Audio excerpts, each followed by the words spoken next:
Holly Cotton here, and I am so excited about our episode today. I saw one of this person's videos on Instagram, and I was immediately drawn into stalking every video on her page. So I have Pebbles, who is the founder of Missing Lost and Trafficked. And so Pebbles is going to talk about, because right now a huge thing that we're talking about is human trafficking, all of the kidnappings that they have going on. It seems like every other day someone is missing. There's a new missing flyer. The people are also more aggressive about parking lots coming at you, parking next to your cars. And she has a whole page dedicated to preventing getting kidnapped and then also finding people that are. So, welcome, Pebbles. It's so nice to meet you. Thank you. It's very nice to have gotten acquainted with you as well. And I do thank you for having me on your podcast this evening. Yes, of course. You have a story, and I need to get all of the information because one, I also have a young adult daughter, and there's so many resources that you have on your page that I think that we need to share with everyone. So first, can you tell us your story, Pebbles? Because I know that you actually started this page and everything that you're doing by a tragedy. So can you tell us about the loss of your cousin? His name is Robert Johnson. He was tragically stolen from us at the age of 52 years old. He was on the west side of Chicago assisting his girlfriend with getting into her vehicle as she was preparing for a shift to work her shift. And there was a sedan that pulled up with several individuals in the car. Three of those individuals exited that vehicle, and a gun was pulled on my cousin. He did try to defend himself. He was a registered gun owner at the time. However, he just was unsuccessful in fending them off, and unfortunately, he was shot in the chest, and shortly after being shot in the chest, he died. And I did get a call around 4 in the morning, a little while after he had passed, and telling me that someone tried to rob him or there was some attempted robbery of some sort, and he was no longer with us. And this tragedy, it it impacted me immensely, being that my cousin also played the role of an uncle, also played the role of a second father in my life, was very instrumental in my going back to college, or going, to pursue college rather. I wouldn't say going back, but to pursue college to earn my journalism degree. I started my college career at the age of 27, at an age where a lot of people would generally give up and just decide, you know what, I'm just going to be working minimum wage or doing this forever. And he motivated me to do that. Also motivated me to pursue my education even further by getting my master's degree. And I was successful. I'm a proud graduate of DePaul University. And so it was definitely hurtful, and I was very angry at the time. And so, with that anger and with that experience, I used a lot of that energy towards figuring out how I would become a better journalist or find a path for myself. And so I decided to begin reporting on victims of homicide and individuals who had gone missing. And there were individuals reaching out to me, parents of missing teens, alleging that they felt their children had either been pimped out or could be victims of human traffickers. And so that tragedy is what pretty much walked me into the mission that I embarked on, if that makes sense. So go back to the very first thing that you did. So I know you said that you started using your journalism knowledge, your journalism degree to start highlighting these cases. Yes. So go back to where you found out that this was something that you wanted to do. What was the first thing that you did whenever you decided to start this organization? Yes, there was a young lady that had gone missing. She's been found now. So I'm going to decline on stating her name, but she was between the age of 15 and 16 when she went missing in Gary, Indiana. I got in my car. My mom thought I was crazy. I lived maybe about 15 minutes away from Gary, Indiana, drove over into Gary, Indiana, went live, hosted a live stream, and began reporting on her disappearance. That live stream garnered a lot of views. It garnered over 15,000 views. I lost count, but I was very impactful in raising awareness, applying pressure to the police. Flyers began to circulate in Gary, Indiana, and beyond Gary, Indiana. There were folks who were sharing her posts, flyers, and information about her around the country. Instagram influencers, and just so many different influencers and I would say journalists, podcasters, different people were picking up on her story and talking about her disappearance. Several months had passed. Her father thought that perhaps something had happened to her, that she was no longer alive. And I just continued to report for more than 5 months, nearly 6 months. And eventually, he did receive a call from his daughter and found out that she was in fact alive, and they did reunite, and she did reunite eventually with her mother as well. And so it was a rather extensive, uh, I would say, report, being that I followed up on her case for several months. And that's when a light bulb went off that this was something for me. This was a beat, rather, for me that I should follow up on and continue giving that first success case, if that makes sense, with just her reuniting with her family. Well, one, I'm so glad that was a great outcome that she was found. So that I mean that had to be like, oh my gosh, I saved one. I saved one. It's very fulfilling. So what I wanted to kind of get, because you're in this genre now, you're seeing all of these different types of cases. So what I wanted to do was ask you about, because I know it's hard sometimes for us who aren't in that area to understand. We don't know, did the person run away? Are they actually being trafficked?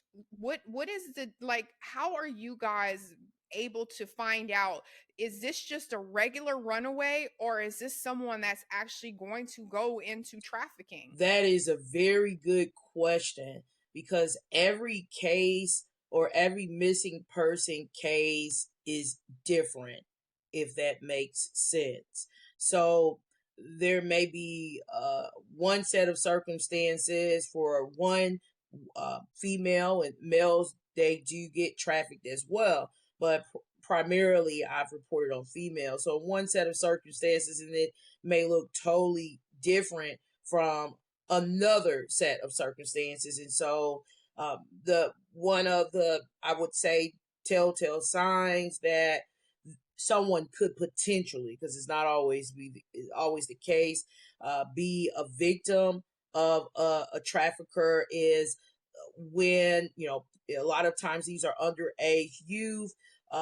They have been communicating with someone through a video game. Roblox is actually a game that these individuals will communicate. They will become friends with a underage person, and they will gain their trust. So it upon and a lot of times the police will find out while investigating that the person that's gone missing has been communicating with someone through either a video game or online, whether it's been Facebook, and they're going under some sort of different alias.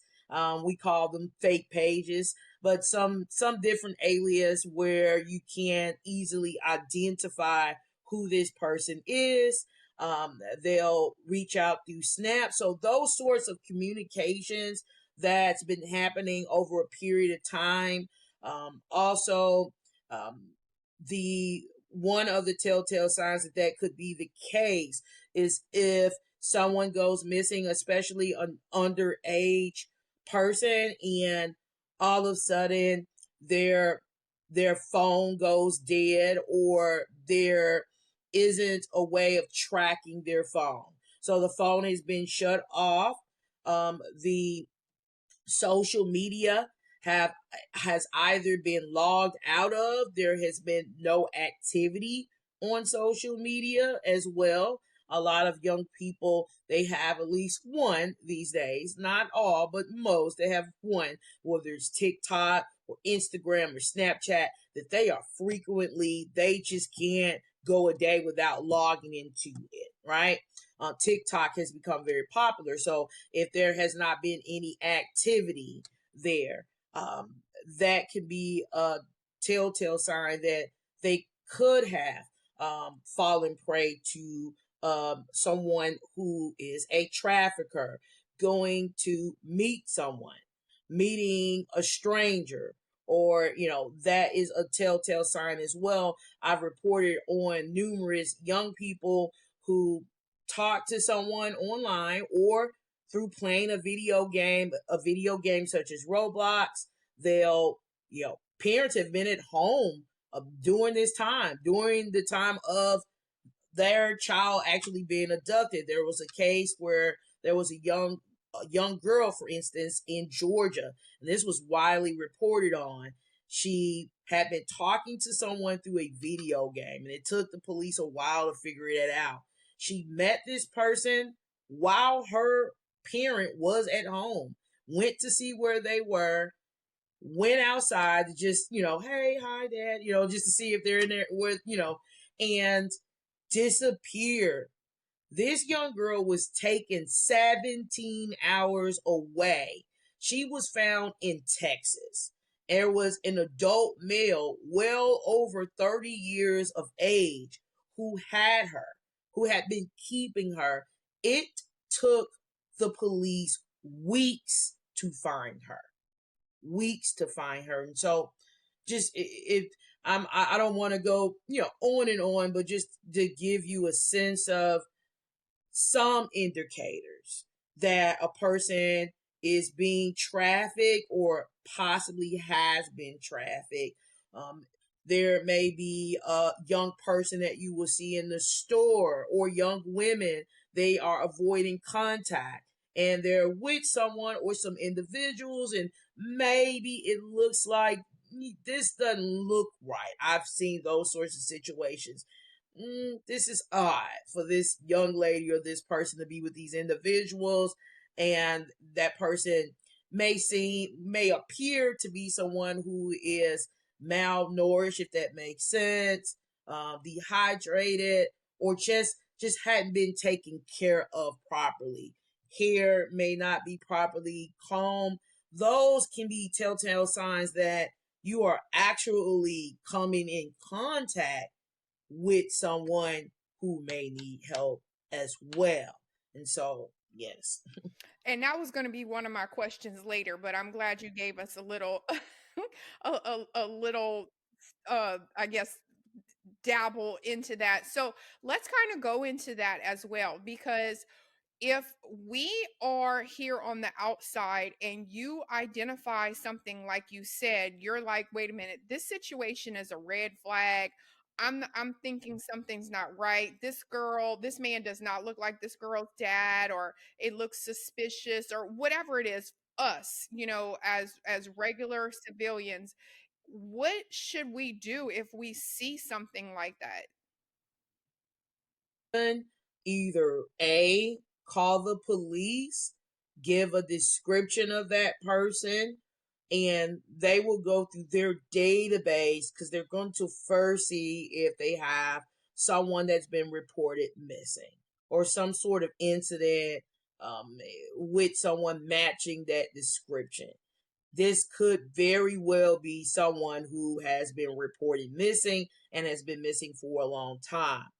Um, if that is not feasible, depending on the situation, you can also follow up with the human trafficking hotline, and I've written the number down for our national human trafficking hotline. A lot of people don't know that we have a 24-hour trafficking hotline. That number is, I can, you can post it later if you like. It's 888. Yeah, yeah, say it because Yes, someone might three be listening. seven Mhm. three 7888. So that's 888 373 7888. They're open 7 days a week, 24 hours a day. They have interpreters that speak more than 200 languages. Being that we've become aware, people who do what I do, that there are people who are being moved from one country to another. So that's happening as well. And so you can definitely talk to someone if you are a victim and you're trying to get out of, away from someone who is holding you or some individuals against your will. That is a number that you can dial as well. Yes. Mm. So let me ask you this, Pebbles, as well, because again, I'm coming from a woman and I always see that women are sold into sex trafficking. Now they're forced to live in these brothels where they have to. I guess I have the idea of taken in my head when I think of, of someone that's kidnapped.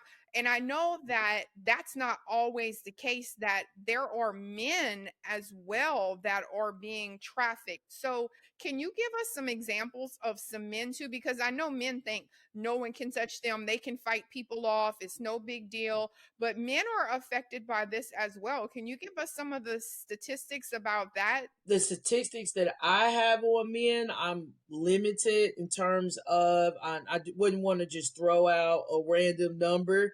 I can Okay. tell you that Hmm. 49.6 million people, according to the Stop the Traffic Coalition campaign, I've done a little bit of research, are victims of human trafficking. And I do know that there are men who are victims as well. But what you will mostly find is that there are men who may be from another country, they are foreign to the US or foreign to whatever other country they may be in.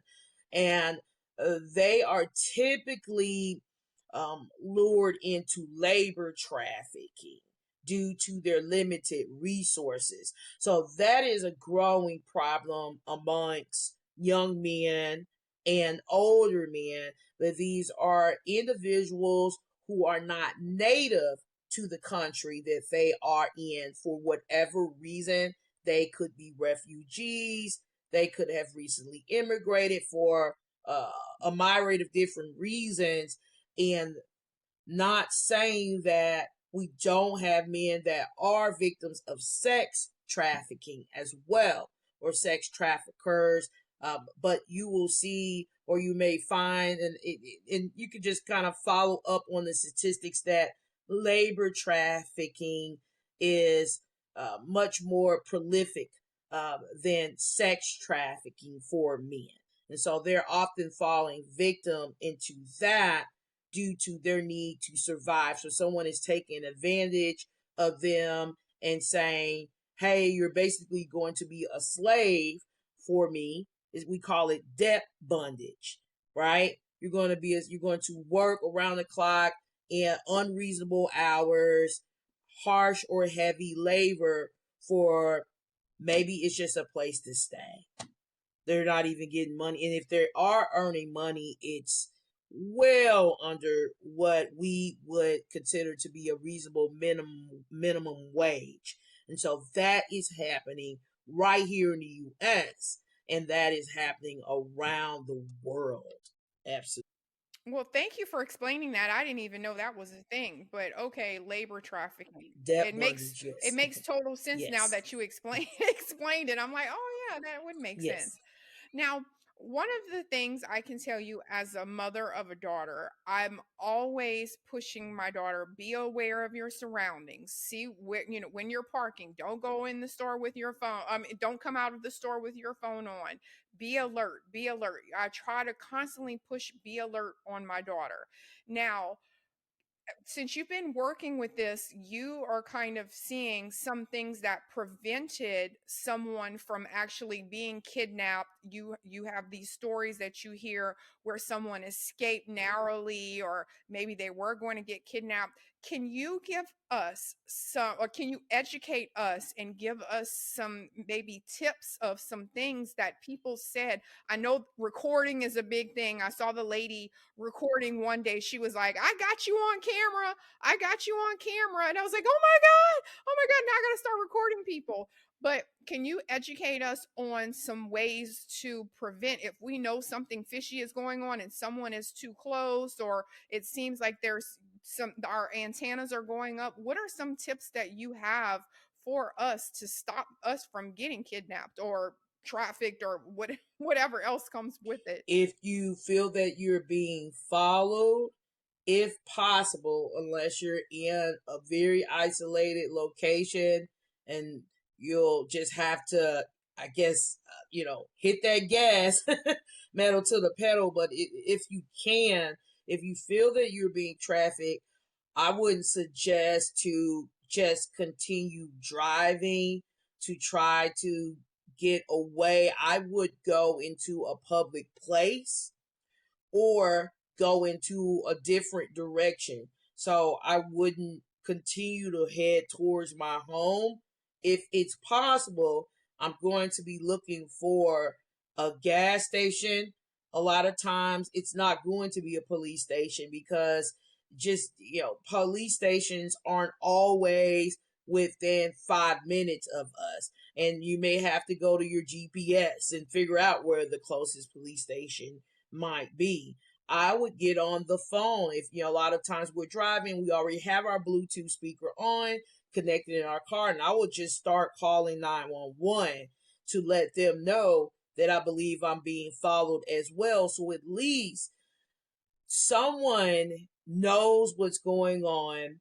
They'll start the process, depending on the cell phone towers, of trying to figure out where you are, so police can at least be headed, if that makes sense, to your location or to your area. Um, I wouldn't click on any links. There is a way that people could get information from you, especially on Facebook. They can even get your debit card information, and we've heard of those cases, by sending you links to click on, or asking you. I just got an email where someone pretended that they were wanting me to be a part of some show, and they asked me simply to send my location. They want to know where I'm currently living, and literally I got this email just hours ago. I'm like, wow. And so I would not give up. That it could be someone just trying to see if I'm going to be naive enough to give up certain bits of information so they can track me down.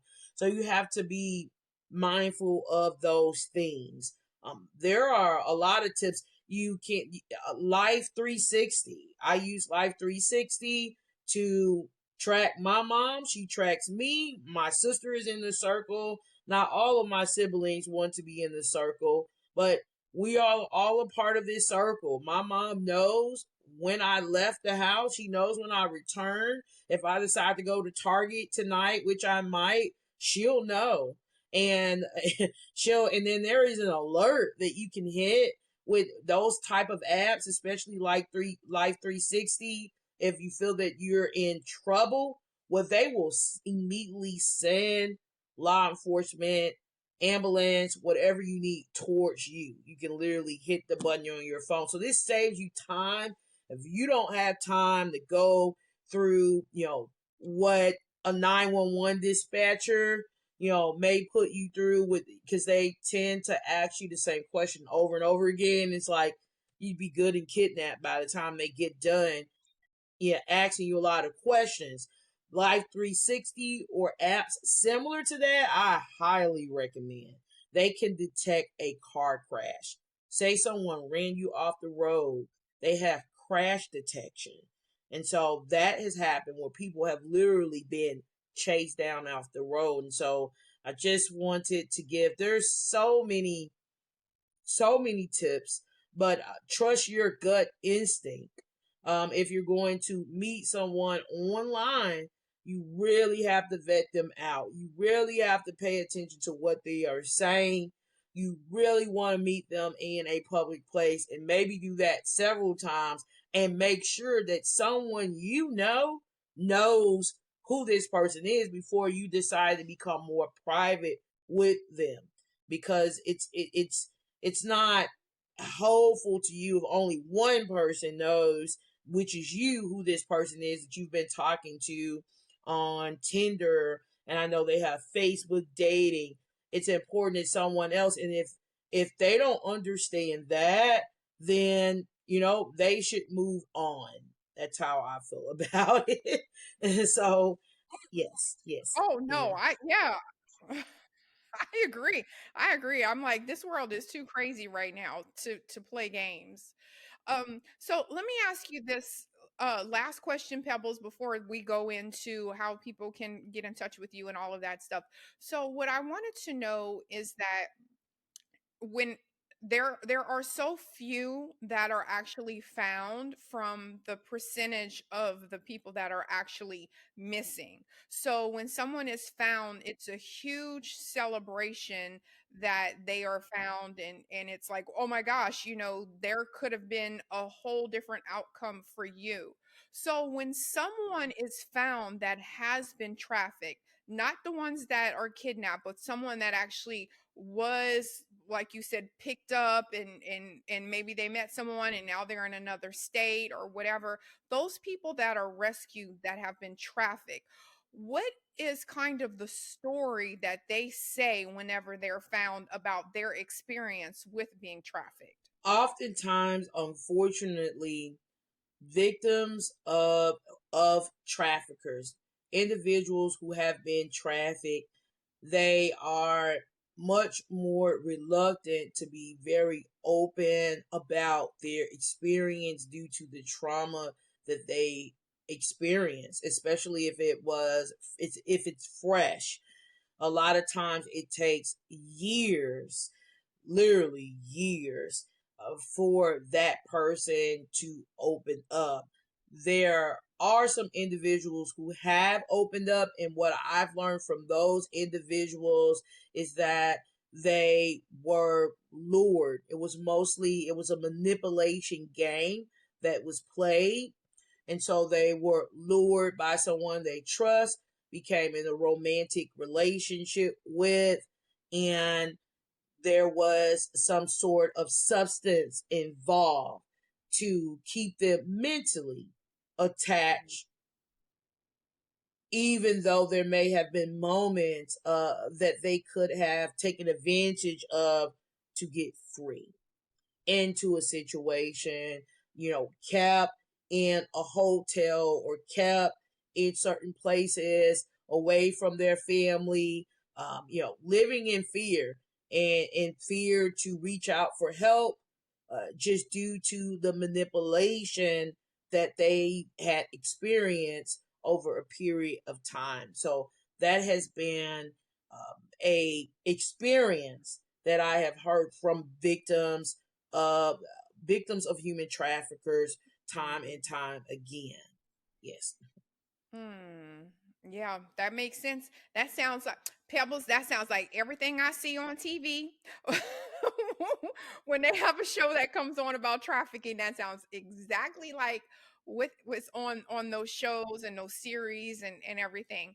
So I know that you have a GoFundMe. I know that a lot of the stuff that you do, like you said, is volunteer work, and it's just you having this as a mission for you. So tell people about your organization, how they can support you, follow you, your GoFundMe. What can we do to help? Because obviously, this is a huge thing and it's getting even larger. So, we need more people jumping in. We need more forces here. So, how can we help? Yes.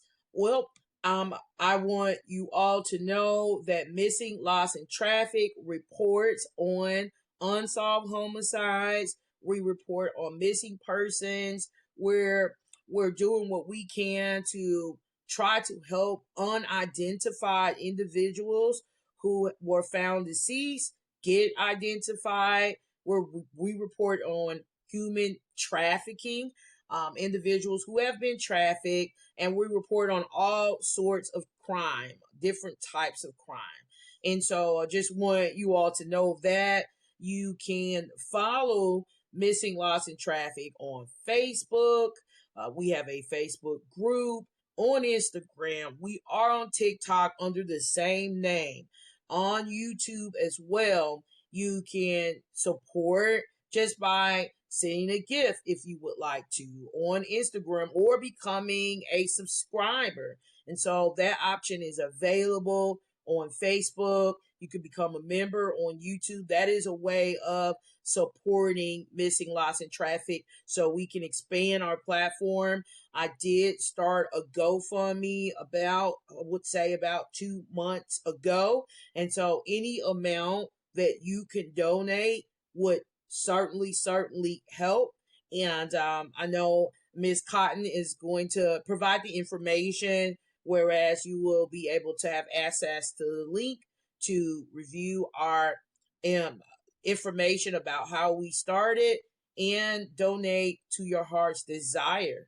Absolutely. We have an email. I can be personally reached at missing, lost, and trafficked at gmail.com. And so that's missing, lost, and traffic at gmail.com.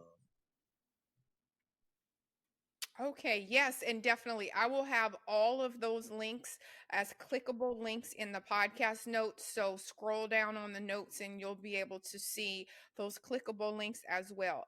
And so, Pebbles, the last thing that I wanted to get from you is for us that are just here as regular civilians that think this will never affect us, that this is not even something we should be stressed out about. We live in a good neighborhood, or we went to a good school, or we live in a safe city, whatever it is where we think we're exempt from this happening. What advice do you have for us?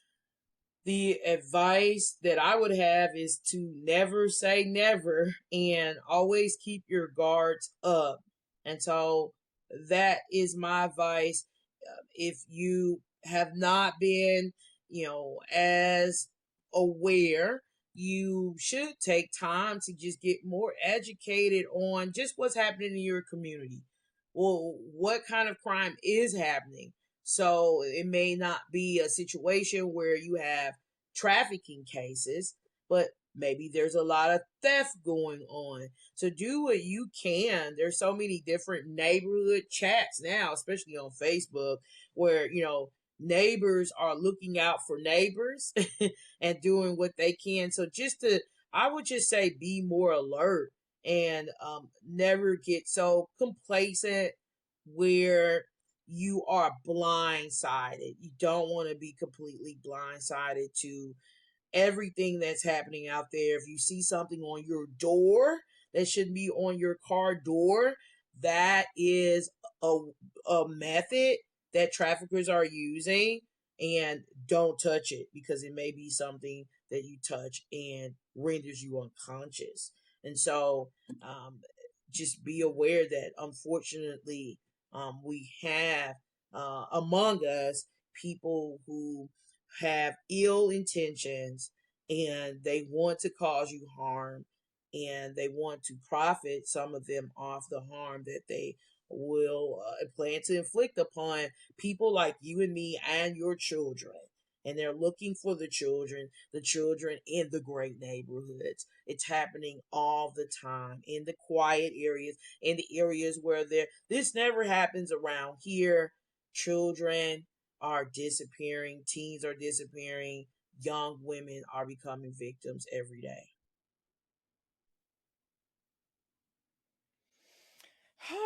That's scary, Pebbles. I'm just moving to the moon or something. um well, thank you so much for sharing your story. One, I'm sorry that you found your passion and your purpose through a loss, especially a tragic loss that you had. But I am very, very grateful that you are doing this because you are impacting so many people's lives. Even just telling your story and giving us some advice today and educating us today, you're reaching a whole nother audience and hopefully preventing some future people, people in from having to go through this in the future as well. So again, you guys, that is Miss Pebbles, and I will have all of her links in the bio. Be sure to follow, like, and subscribe. So thank you, Thank you so Pebbles. much.